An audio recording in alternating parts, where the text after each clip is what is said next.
थोड़ी देर जरा कब्र की सैर करते हैं। आपने बागों की सैर तो की होगी, आपने शहरों की सैर तो की होगी। आओ जरा तसव्वुर की दुनिया में हम थोड़ा कब्रों की सैर कर लेते हैं। ये कब्रें क्या है? अल्लाह अल्लाह, ये कब्रें वो हैं जहाँ रिश्तेदारियाँ नहीं देखी जाती, जहाँ इंसान के चेहरे नहीं देखे जाते, जहाँ इंसान की खूबसूरतियाँ नहीं देखी जाती, जहाँ इंसान के हुस्न नहीं देखे जाते। अल्लाह अकबर, कब्र में तो छोटी छोटी बातों पर भी अजाब दिया जाता है। बेशुमार ऐसी कब्रों का जिक्र अहादीस में मिलता है। किसी कब्र पर, कब्र वाले पर सिर्फ इसलिए अजाब हो रहा था कि वो पेशाब के छींटे से नहीं बचता था। थोड़ी तवज्जो करना, थोड़ा गौर करना। रातों को जिना के अड्डों की तरफ कदम बढ़ाने से पहले, नरम गद्दों पर लेटकर जिना के मनाजिर देखने से पहले, कानों में ईयरफोन लगाकर गाने सुनने से पहले, किसी औरत पर बदनजरी करने से पहले थोड़ा तसव्वुर कर लेना। आखिर कब्र है, आखिर कब्र है। इंसान कितनी ही तदबीर कर ले, आखिर कब्र है। और ये कब्र क्या है? कब्र कैसे कैसों को दबाती है, कैसे कैसे।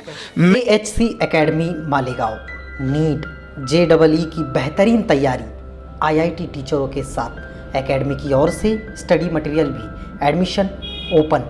अब होगी सपनों की उड़ान पूरी। छत्रपति शिवाजी महाराज के पुतले के सामने, महेश नगर मालेगांव। मैं और आप तो कोई शुमार ही में नहीं, अपनी तो कोई हैसियत ही नहीं। मैं थोड़ी सी एक हदीस पर आप सबकी तवज्जो चाहता हूँ।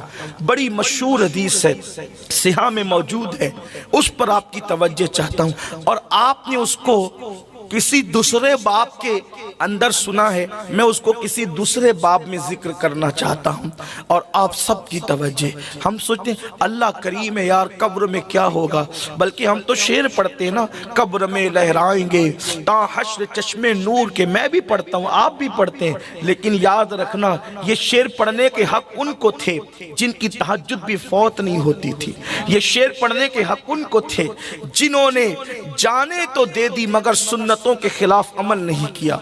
ये शेर पढ़ने के हक उनको थे, अल्लाह अकबर, जिनकी निगाहें कभी नहीं उठी। जानते हैं जिस इमाम ने ये शेर कहा है ना, कब्र में लहराएंगे ता हश्र चश्मे नूर के, जलवा फरमा होगी जब तलात रसूलुल्लाह की।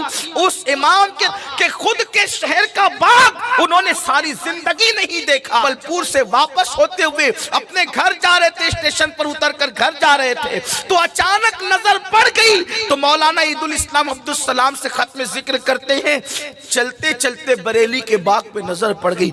जिसने कभी बाग को भी कसदन नहीं देखा, उनको हक था ये शेर पढ़ने का।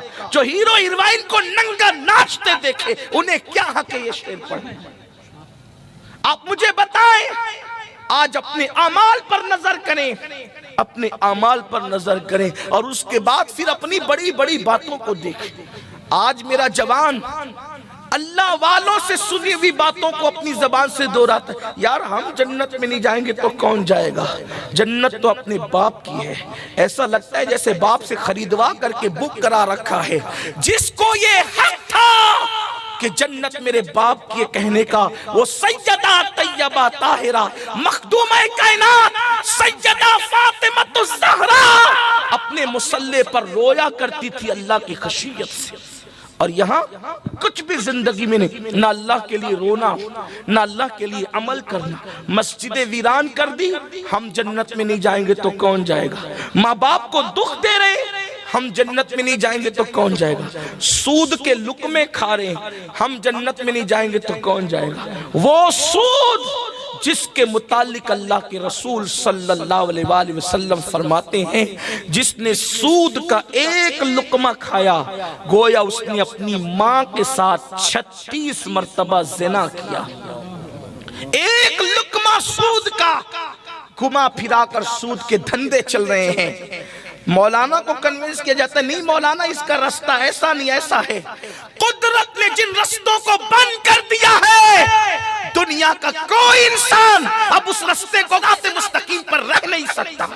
मालेगांव मुस्तफ़ा भंगार बाज़ार डायमंड कारपेट होलसेल रेट में कारपेट दिया जाता है। हर किस्म का यहाँ पर कारपेट दिया जाता है। हमारा पता याद रखें, मालेगांव मुस्तफ़ा भंगार बाज़ार डायमंड कारपेट होलसेल रेट में दिया जाता है।